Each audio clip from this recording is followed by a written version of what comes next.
آپ کے 3 آدمی مارنے کے بعد اس کو تو اپنے ڈپلومیٹک امیونٹی کے تحت آپ نے اس کو رہا کر کے امریکہ پہنچا دیا. تو مینگل صاحب یہ تمام پکڑے کون ہے بھائی؟ یہ باتیں جو آپ ذکر کر رہے ہیں یہ ایک الیکٹڈ گورنمنٹ میں ایک عوامی حکومت میں ہوئی ہیں، اور ہماری الیکٹڈ گورنمنٹ جس کی کہ ذمہ داری ہے تمام چیزوں کو سنبھالنا، اس کی نااہلی اور اس کی غیر ذمہ داری ہوئی نا. تو فیصل صاحب میں اگر دیکھیے اگر میں اس سرٹیفکیٹ نہیں دیتا، دیکھیے اگر میں اس طرح کہوں، میں ایک دوسرے پہلے سے لے کے چلتا ہوں. متحدہ قومی موومنٹ کہتی ہے کہ ماضی میں پاکستان کی فوج نے ایک الیکٹڈ گورنمنٹ کے کہنے کے اوپر ان کے خلاف آپریشن کیا. آج وہ کہہ کے دوبارہ کراچی میں ٹارگٹ کلنگ ہنگامہ آرائی کر کے کہہ سکتے ہیں ہمیں بھی الگ کر دو. میں یہ نہیں کہہ رہا ہوں کہ آپ کر رہے ہیں ایسا، لیکن یہ جو سیپریٹسٹ سچویشن یا ٹرموائل کی سیپریٹسٹ کا لفظ میں استعمال نہیں کرتا، یہ جو ایک ٹربولنس پاکستان کی سرزمین پہ اس وقت پھیلا ہوا ہے، اس میں تو ہم دونوں میرے خیال سے اتفاق کریں گے کہ صرف پاکستان نہیں، پاکستان کے تمام دشمن مزے لے رہے ہیں. اس میں نااہلی نالائقی ہماری اپنی ہی ہے. ہم نے اپنی کمی سے وہ انوائرمنٹ کریٹ کی ہے جس کی وجہ سے انٹرنیشنل جو فورسز ہیں وہ مزے لے رہی ہیں. یہ تو مانیں گے نا؟ نہیں فیصل صاحب، یہ اس ملک کا سب سے بڑا المیہ یہ ہے کہ یہاں پر جو سچ کو ہے کسی نے سچ نہیں کہا ہے. ہم نے اپنی اس ملک کے حکمرانوں نے اپنی غلطیوں پر پردہ ڈالنے کے لیے، اپنے گناہوں کو چھپانے کے لیے ہمیشہ بیرونی ہاتھ کو ذمہ دار ٹھہرایا ہے. آج تک بیرونی ہاتھ کے جس طرح میں نے پہلے کہا کوئی ایک ثبوت ہم پیش نہیں کر سکے. یہ وہی لوگ ہیں جنہوں نے بنگلہ دیش کو توڑا. جی حمید الرحمان کمیشن رپورٹ جو ہے وہ کسی بیرونی چیف جسٹس نے نہیں بنائی تھی. اس میں آپ بتائیں کہ اس میں ذمہ دار 90% کس کو قرار دیا گیا ہے؟ آپ کے حکمرانوں کو، آپ کے اتحادیوں کو، آپ کی فوج کو، اور آپ کے فوج کے اس کردار کو جس نے بنگلہ دیش میں لاکھوں لوگوں کو شہید کیا، ہزاروں عورتوں کی بے حرمتی کی. اس میں بھی آپ بیرون ملک کو قرار دیں گے. نواب اکبر خان بگٹی کو شہید کرنے والے اس پہاڑی علاقے میں، کیا وہاں پر آپ کہیں گے کہ ہندوستان کی فوج نے سازش کر کے وہ غار گرایا؟ صرف اپنے آپ کو بڑی ذمہ قرار دینے کے لیے ہم دوسرے پر انگلیاں اٹھاتے ہیں، لیکن یہ نہیں سمجھتے کہ وہ 4 انگلیاں جو پوائنٹ آؤٹ ہماری اپنی طرف کرتے ہیں. مینگل صاحب، آپ جن باتوں کا ذکر کر رہے ہیں اس پہ میں قطعاً کلام نہیں کروں گا. آپ نے بھی ایسے کہا کہ ماضی میں بہت ہوا، لیکن ماضی کو میں ڈیفینڈ نہیں کر رہا ہوں. ماضی میں ہوئی غلطی، لیکن جس بنیاد پہ آج میں اور آپ دو بھائی اس بات پہ آ گئے کہ امریکہ، نیٹو یا ہندوستان ہماری سرزمین پہ انٹروین کرے، ہم رضامند ہیں اس پہ. میں اس پہ صرف آپ سے کلام کر رہا ہوں کہ اگر پاکستان کے بیشتر علاقوں میں دیکھا جائے تو یہ وجہ پورے پاکستان کے پاس موجود ہے کہ جو چاہے کہہ دے. اگر اس بنیاد پہ میں کہوں، میری گزارش یہ ہے کہ وہی اندھے کا ہاتھ جس کا ثبوت کوئی نہیں دے سکتا، اس نے بحرین کا حشر کیا. یہ وہی اندھے کا ہاتھ ہے جس نے لیبیا میں کارنامہ کیا. یہ وہی اندھے کا ہاتھ ہے جس نے عراق کا کباڑہ کر دیا. یہ وہی اندھے کا ہاتھ ہے جس نے عرب سپرنگ 50% عرب ہے، باقی 50% عرب سپرنگ میں یہی ایک اندھے کا ہاتھ ہے. یہ وہی اندھے کا ہاتھ ہے جس وقت سیریا میں کمال دکھا رہا ہے. یہ وہی اندھے کا ہاتھ ہے جس وقت ایران میں کمال دکھا رہا ہے. کچھ دکھتا ہے، کچھ نہیں دکھتا. تو یہ اگر ہم اسیوم کریں کہ ہم اتنے کمزور گورننس کا ملک ہے، اور اس کمزور گورننس میں الیکٹڈ گورنمنٹ کو نہیں، جو ڈکٹیٹر ہیں ماشاءاللہ وہ بڑے بڑے کارنامے کر گئے، انہوں نے بھی کوئی کمال نہیں کیا ہے. یہ نہیں کہ فوجی حکومت نے کو بھلا کر دیا. مشرف صاحب کے زمانے میں 9 برس میں ان سے کون سا کمال کر دیا؟ الٹی تباہی لگا دی. یہ 4 سال الیکٹڈ گورنمنٹ ہے، اس نے کون سا وہ حقوق بلوچستان پروگرام اور وہ سب کچھ، کون سا آپ کے حقوق مل گئے، یا کون سے آپ کو اللہ بھلا کرے ڈیولپمنٹ مل گئی؟ لیکن ساتھ میں اگر دیکھا جائے تو پاکستان کا کوئی ایسا ضلع، گاؤں، خطہ، شہر نہیں جہاں کچھ ملا ہو. پنجاب کی انڈسٹری کو 3 مہینے کے لیے انہوں نے سوئی گیس ہی بند کر دی، گیس ہی بند کر دی آل ٹوگیدر کہ انڈسٹری ختم ہو جائے. بجلی انہوں نے بند کر دی کہ انڈسٹری نہ بچے. حال ہماری کوالٹی کنٹرول کا یہ ہے کہ ہماری فارماسیوٹیکل کی ایکسپورٹ بند ہو گئی. تو اگر اس بات پہ ہم اور میں اور آپ ایک دوسرے کے گریبان پہ ہاتھ ڈال لیں تو کیا میری اور آپ کی یہ کوتاہی نہ ہوگی؟ فیصل صاحب دیکھیں، جس بات کی آپ نے نشاندہی کی ہے کہ وہ ہاتھ جس نے بیرن میں کیا کیا یا لیبیا میں کیا کیا، ہم قطعاً اس ہاتھ ایک جو ہے اس ہاتھ کو اپنے سر سے اٹھا کر یا اس ہاتھ کو اپنے سر پر لینے کے خواہش مند نہیں ہیں. امریکہ میں جو آپ ہی مجھے بتائیں، یہ 62 سالوں سے بلوچستان میں جو کچھ ہو رہا ہے، ان 62 سالوں کو آپ بھول جائیں جو آپ نے کہا کہ بقول آپ کے کہ ماضی میں غلطیاں ہوئی ہیں، لیکن موجودہ حکومت جو برسر اقتدار آئی 4 سال کا اس کو عرصہ گزرا ہے، کبھی بھی پارلیمنٹ میں بلوچستان کے مسئلے پر ایک ریزولوشن کسی بھی پولیٹیکل پارٹی کی طرف سے آیا؟ میں مانتا ہوں اس گورنمنٹ کی بالکل فیلئر ہے. آپ صحیح فرما رہے ہیں, فرمائیے. نہیں, اس گورنمنٹ کو آپ چھوڑیں, پچھلی گورنمنٹوں کو دیکھیں, کچھ نہیں کیا انہوں نے, نام مجھے دیں. انہوں نے کچھ نہیں کیا, کچھ نہیں کیا, اس نے بھی کچھ کیا نہیں کیا. میں مانتا ہوں. تو ہم پھر کون سی ہمیں گارنٹی دی جائیں گی؟ وہ کون سا ادارہ ہے, آپ ہی مجھے بتائیں, جو ہمیں یہ گارنٹی دے گا کہ آنے والے دنوں میں ہماری ماؤں بیٹیوں کو کراچی کے بازار میں گاڑی سے گھسیٹ کر ان کو گولیوں کا نشانہ نہیں بنایا جائے گا؟ وہ کون سا قانون ہے جو ہمیں یہ ایشورنس دے گا کہ ہمارے بچوں کی لاشیں روزانہ ہمیں تحفے میں نہیں ملیں گی اور ان کے سینے پر پاکستان زندہ باد کا نعرہ لکھا نہیں ہوگا؟ فیصل صاحب, ہمیں وہ گارنٹی کون سا ادارہ دے گا, وہ کون سی قوت دے گی جو عید کے موقع پر مجھے اپنے بیٹے کی لاش ملے اور اس پر لکھا ہو عید کے لیے بلوچوں کے لیے تحفہ؟ مجھے بتائیں کون سا ادارہ ہے جس پر میں یقین کروں؟ فیصل صاحب, اداروں کے علاوہ مسلمان کے لیے سب سے بڑی بات ہوتی ہے قرآن شریف. اس قرآن شریف پر ہاتھ رکھ کر ہمارے ساتھ دھوکہ کیا گیا ہے. ہمارے بزرگوں کو اس قرآن شریف پر پہاڑوں سے اتار کر انہیں, ان کے بیٹوں کو ان کے سامنے پھانسی دی گئی اور وہ جو ہے جیل میں انہوں نے دم توڑا. اسی قرآن شریف کا واسطہ دے کر انہوں نے کئی لوگوں کو پہاڑوں سے اتارا اور ان کو جو ہے پھر گولیوں کا نشانہ بنایا گیا. آپ مجھے بتائیں, آئین وہ خود نہیں مانتے, قرآن شریف کی لاج وہ نہیں رکھتے, اپنے قانون کو وہ نہیں مانتے, کون سے قانون کی طرف ہم امید رکھیں, توقع کریں؟ مینگل صاحب, میں آپ نے جو بات کہی ہے اس دکھ اور تکلیف کو میں قطعاً اس کو کم نہیں کہہ رہا. میں یہ نہیں کہہ رہا کہ یہ اگر کسی کوئی بھی پاکستانی, اگر آپ کا اپنا خون ہے وہ تو بہت بڑی بات ہے, اگر اس کے ساتھ زیادتی ہوتی ہے یہ بہت تکلیف دہ بات ہے. لیکن میں آپ کو صرف اب سے چند ماہ پیچھے لے کے جاؤں گا. کراچی میں جس طرح آپ نے کہا کہ گاڑیوں سے ہماری بہن بیٹی کو نکال کے گھسیٹا گیا, اسی شہر میں بسوں کو روک کے سر عام بچوں کو اتار کے گولیاں ماری گئیں مشین گنوں سے. اسی شہر میں لوگوں کے گلے کاٹے گئے. اسی شہر میں لوگوں کے ساتھ نہایت زیادتی کر کے ویڈیو ٹیپیں بنا کے چلائی گئیں. اسی پاکستان کے اندر بازاروں میں بم پھاڑے گئے. اسی پاکستان کے شہروں میں مسجدوں میں بم پھاڑے گئے. جیسے آپ قرآن کی بات کر رہے ہیں, نمازیوں میں بیچ جمعے کی نماز میں راول پنڈی میں بم پھاڑے گئے اور لوگوں کو چن چن کے قتل کیا گیا. یہ باتیں میں آپ کے دکھ میں قطعاً شکایت نہیں, لیکن میں یہ عرض کر رہا ہوں عاجزانہ آپ سے کہ اس پہ میں اور آپ اگر ڈیوائیڈ ہو گئے تو وہ جو کارنامہ جو ہمارا ظاہری دوست کرنا چاہ رہا ہے وہ غضب مٹ جائے گا. یہ معاملہ تو میرا آپ کا ایک ہی ہے نا. اگر آپ جن باتوں کی ذکر کر رہے ہیں وہ غم میرا بھی ہے, وہ غم آپ کا بھی ہے, وہ غم ہر پاکستانی کا ہے. فیصل صاحب, وہ جو پاکستان کے ٹھیکیدار رہے ہیں جنہوں نے اپنے سوا کسی اور کو پاکستانی سمجھا نہیں, وہ اسٹیبلشمنٹ کیا آج جن واقعات کا, جن حالات کا ذکر آپ کر رہے ہیں جی, یہ وہاں سے سٹارٹ نہیں ہوئی جب ہم نے بغیر کے سوچے افغانستان کے معاملے میں یہی امریکہ جس کو آج ہم بلوچستان کے معاملات میں مداخلت کا ذمہ دار قرار دے رہے ہیں, افغانستان کے معاملے میں اسلام, کون سا اسلام؟ امریکنز کا لایا ہوا اسلام.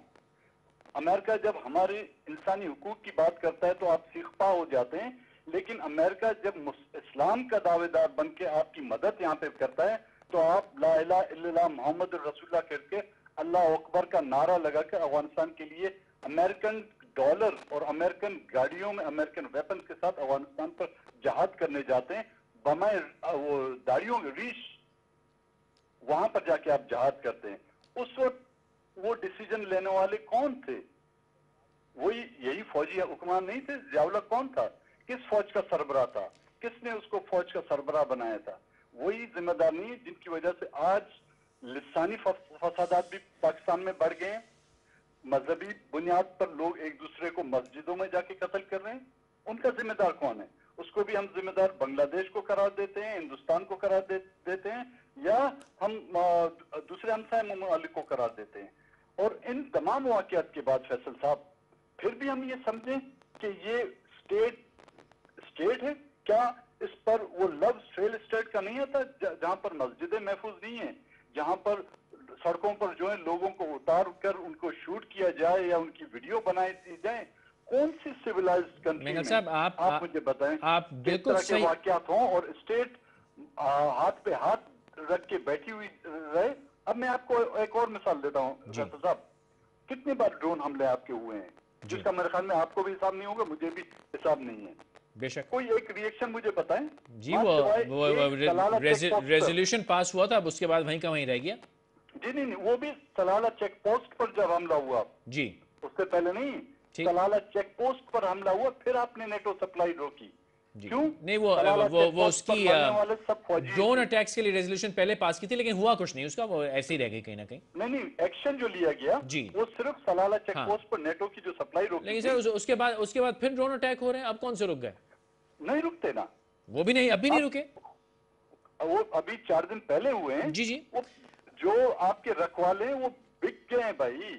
مینگل صاحب آپ دیکھیے سب کچھ بیچ ڈالا ہے. ٹھیک ہے, چلیے میں 2 لمحے آپ کی بات مان لیتا ہوں, میں اس پہ بحث آپ سے نہیں کرتا.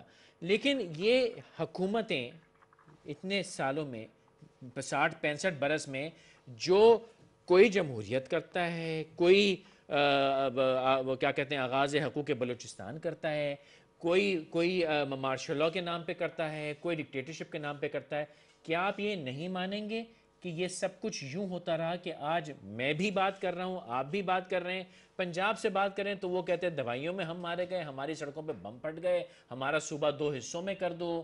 ہر جگہ پاکستان میں آپ دیکھیں تو کیفیت یہی ہے. لیکن کیا جاتے جاتے میں آپ سے 2 باتیں صرف یہ سوال پوچھنا چاہوں گا, کہیں غلطی یہ تو نہیں ہو رہی کہ میں اور آپ بٹ گئے اور وہ جو ہمارے ساتھ یہ کرنا چاہ رہے ہیں یہ ہو رہا ہے, اور اس سچویشن میں اور آپ آج یہ کھڑے بات کر رہے ہیں جو کہ نہ شاید آپ کے لیے اچھی ہے, نہ میرے لیے اچھی ہے, نہ کسی اس پاکستان کے 18.25 کروڑ, یوں کہہ رہا ہوں کہ باقی پونے جو ہیں وہ راج کرتے ہیں, جو 18.25 کروڑ ہیں ان کے لیے تو اچھی نہیں. اس پہ بھی روشنی ڈالیے اور کہیے جاتے آتے یہ بتا دیجئے کہ آپ کیا سمجھتے ہیں کہ اب حل کیا ہے. حسن صاحب دیکھیں, جو باتیں آپ نے کہیں بالکل میں یہ نہیں کہوں گا کہ جی آپ نے جو آپ کے خیالات ہیں, جذبات ہیں وہ غلط ہیں. جو کچھ ہوا ہے یہاں پر اس کے ذمہ دار کوئی تو کوئی ہوگا. یہ سب کچھ جو واقعات اور حالات ہوئے یہ کسی قدرتی آفت کے ذریعے تو نہیں ہوئے بھائی میرے.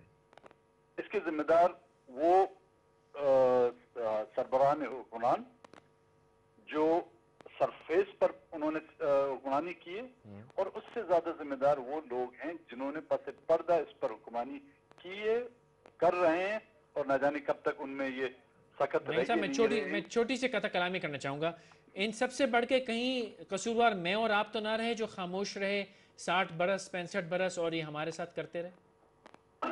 فیصل صاحب, ہم کم سے کم میں بلوچستان والوں کی طرف سے یہ کہوں گا کہ وہ خاموش نہیں رہے. یہ گلہ ہمارا دوسروں کی طرف ہے. میں صاحب خاموش میں بھی نہیں رہا اپنے لیے, نہ میں نے کبھی آپ کے لیے بولا, نہ آپ نے کبھی میرے لیے بولا, اور کرنے والا کرتا رہا.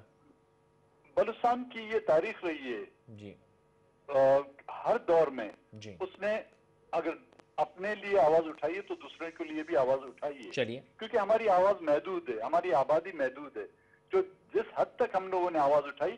لیکن یہ ایک تاریخی حقائق ہے کہ کسی بھی ڈکٹیٹر کا ہم نے ساتھ نہیں دیا. بلوچستان کے لوگوں نے, ہم نے کسی بھی ڈکٹیٹر کو کی آؤ بھگت اس طرح نہیں کی جس طرح کے دوسرے علاقوں میں کی گئی. اور حل آپ نے سوچا ہے, بڑی تلخ باتیں ہوں گی ہماری, کیونکہ ہمارے ساتھ رویہ جو تلخ رکھا گیا ہے فیصل صاحب, اب ہماری باتوں میں بھی شاید آپ لوگوں کو تلخیاں نظر آئیں گی یا سنائی دیں گی. نہیں مینگل صاحب, میری وہ جگہ نہیں ہے کہ میں آپ سے یہ کہوں, نہ میرا کام ہے. لیکن درخواست میری جو ہم نے ابھی 25 منٹ میں نے آپ نے گفتگو کی, اس میں اتنا تو میں آپ کو شاید قائل کر پایا ہوں کہ جو وجوہات آپ بیان کر رہے ہیں اس تلخی کی, وہ شاید 18.25 کروڑ میں سے 17 کروڑ کے ہر ایک کے دل میں وہ تلخی موجود ہے. کسی نے اپنے بچے کو قتل کر دیا بے روزگاری پہ, کسی نے خودکشی کر لی, کسی نے اپنے بیوی بچوں کو مار دیا. آدھی قوم ہماری جو ہے وہ سائیکوٹک ہو چکی ہے. کسی پہ ہم نے تیزاب پھینک دیا, کسی عورت پہ ہم نے کتے کھول دیے. ہم یہ کام جس روانی سے اس قوم میں ہو رہے ہیں, یہ تلخی تو مینگل صاحب میرے دل میں بھی ہے, آپ کے میں بھی ہے. ہم سب نے اپنے گھروں میں ڈاکے پڑتے دیکھے، قتل و غارت ہوتی دیکھی. کسی انڈیویجول کی ایکٹ کو، مطلب ایسے واقعات دنیا کے ہر کونے میں ہوتے ہیں. یہ نہیں کہ اس طرح کے پاگل لوگ صرف پاکستان اس خطے میں ہیں، دنیا کے ہر کونے میں جائیں انڈیویجول ایکٹس جو ہیں وہ کرتا رہتا ہے. کسی نے اپنے بھائی کو قتل کر دیا. امریکہ جیسے لیکن ایک ہوتا ہے جناب، ایک ہوتا ہے کرائم، ایک ہوتا ہے پاگل پن. 25 بچوں کو مار دیتا سر وہ ایک ہوتا ہے پاگل پن، ایک ہوتا ہے کہ ہمارے ہاں غصے میں، بے روزگاری میں، نا امیدی میں ہمارے جو حالات ہیں، مائیں اپنے بچوں کو بیچتی ہیں. یہ ملک کے حالات ہوتے ہیں جس کی ذمہ دار ہم نے کئی باتوں پہ روشنی ڈالی 25 منٹ کے اندر. فیصل صاحب، کسی فوجی کو آپ نے دیکھا ہے اپنے بچوں کو بیچتے ہوئے پاکستان میں؟ وہ ایک انسٹیٹیوشن کا سسٹم ہے، ان کی سپورٹ ہے، لیکن اس کا یہ مطلب تو نہیں. وہی رہے اور وہی ایک طبقہ ہے جس نے یہاں پر حکمرانی کی ہے، جس نے یہاں پر عیش عیاشیاں کی ہیں. اچھا جاتے آتے مجھے بتا دیجئے، یہ ان سارے پیسز میں بیچ میں الیکٹڈ گورنمنٹس بھی آئیں. اس گورنمنٹ نے تو اپنی ٹینیور پوری کر لی. بھٹی صاحب بھی مرحوم چیف منسٹر رہے، آپ بھی رہے، باقی بھی آپ کی حکومتیں آتی رہیں. ایسا تو نہیں کہ ہمارے بس میں کبھی تھا ہی نا. آج بھی آپ کی ایک حکومت تو ہے نا بلوچستان کے اندر، جیسی بھی ہے، چاہے آپ اسے اتفاق نہ کریں، لیکن ایک الیکٹڈ گورنمنٹ تو موجود ہے نا. بالکل. تو پھر یہ ذمہ داری پورے پاکستان پہ آئی، اور پورے پاکستان کی الیکٹڈ گورنمنٹس پہ بھی آئی، اور سب سے بڑھ کے مجھ پہ آئی کہ میں ایک پاکستانی ان تمام مظالم کو خاموشی سے دیکھتا رہا. اور آج یہ نوبت ہوئی کہ پاکستان کا ایک بڑا خوبصورت حصہ یہ کہتا ہے کہ اگر ہندوستان، امریکہ اور نیٹو انٹروین کرتے ہیں تو ہم راضی ہیں.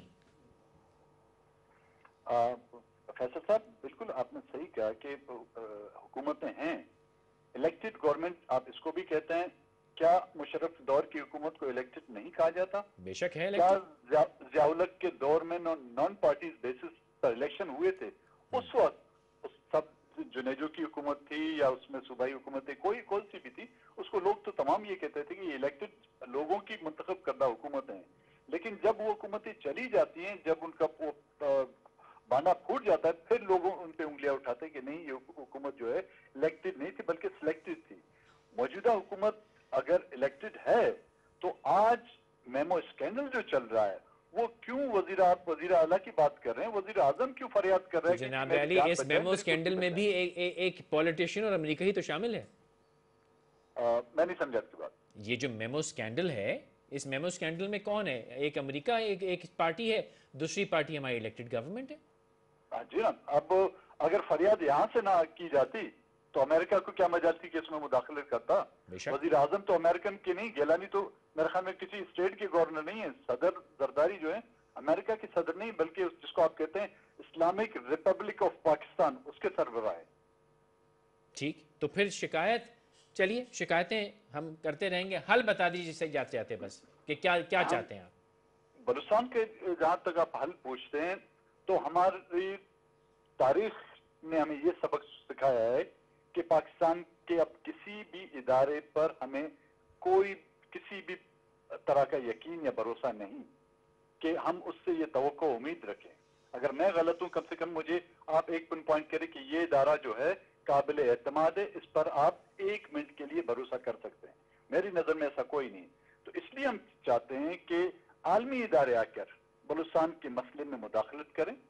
یونائٹڈ نیشن جس کا پاکستان ممبر ہے، اور پاکستان نے 12 خود بھی اب اس پر جو ہے نا کئی بار ابھی شام کے مسئلے پر جو امریکہ کی طرف سے جو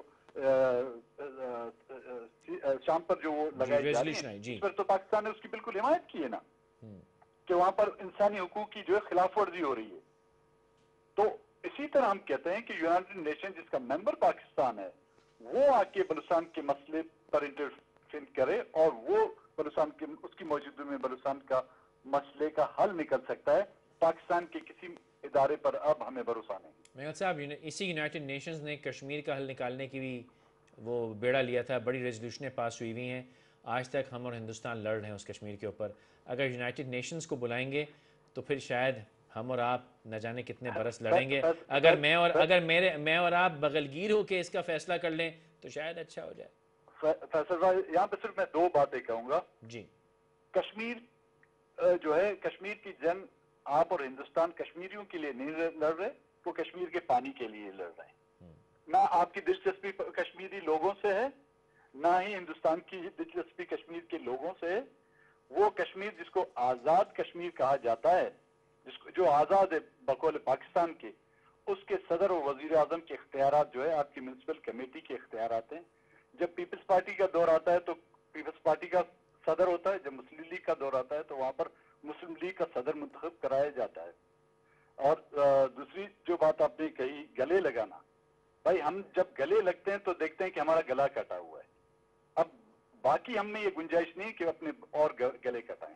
چلیے جہاں تک آپ نے کشمیر کے پانی کا ذکر کیا تو ایک اچھا ذکر ہو گیا، کیونکہ بلوچستان کی بھی ریسورسز، بلوچستان کی پولیٹیکل جیوگرافک لوکیشن بھی شاید یہ خوش نصیبی بھی ہے، اور شاید آج 2012 میں یہ بد نصیبی بن گئی پاکستان کی.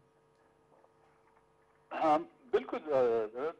وسائل جو ہیں آج دنیا میں جہاں کہیں پہ وسائل ہیں، ان کی خوش قسمتی بھی، اگر وہ قوم اپنے آپ کو بحیثیت قوم آگے لے جانا چاہیں تو وہ ان کے لیے خوش قسمتی بھی بن سکتی ہے. لیکن اگر وہ قوم اپنے آپ کو ایک بکاؤ قوم کے طور پر اگر سامنے لے آئی تو بالکل وہ اس کے لیے بدنصیبی ہوگی. اور اگر لالچی مہربان ان پہ ان کی نظر آ جائے تو بدنصیبی بن جاتی ہے. اس میں کوئی شک نہیں. یہاں پر ہمیشہ سیاست، آج کل دنیا کی سیاست جو ہے مفادات کی سیاست ہو رہی ہے. پاکستان کو بھی ہمارے لیے شاید بلوچستان کو شامل کرنا، نہ بلوچستان کی لوگوں سے اس کو دلچسپی تھی، نہ ہمدردی تھی. بلوچستان کا ساحل اور بلوچستان کے وسائل کی خاطر 62 سالوں سے اس نے ڈنڈے کے زور پر ہمیں اپنے ساتھ رکھا ہوا ہے. ویسے اس کا پیار محبت اس 62 سالوں میں ہم نے اچھی طرح دیکھا. سر صاحب بہت بہت شکریہ ہم سے بات کرنے کے لیے، اور ہم دعا گو رہیں گے کہ ہم اسی طرح بات کرتے رہیں. ہم اس طرح نہ کریں کہ جس طرح کی باتیں ہم سن رہے ہیں کہ ایک بلوچ لیڈر یہ کہتا ہے کہ ہندوستان، نیٹو یا امریکہ انٹروین کرے تو اس کو ویلکم کریں گے. ہاں مصالحت بالکل، مفاہمت بالکل ہونی چاہیے، لیکن اگر ہم ایک دوسرے سے پرے ہو جائیں گے، ایک دوسرے کے دشمن ہو جائیں گے، گریبان پہ ہاتھ ڈالیں گے، پھر کیا بات بنے گی. بہرحال اس پہ اور بات کریں گے. ایک تھوڑا سا وقفہ دے دیجیے.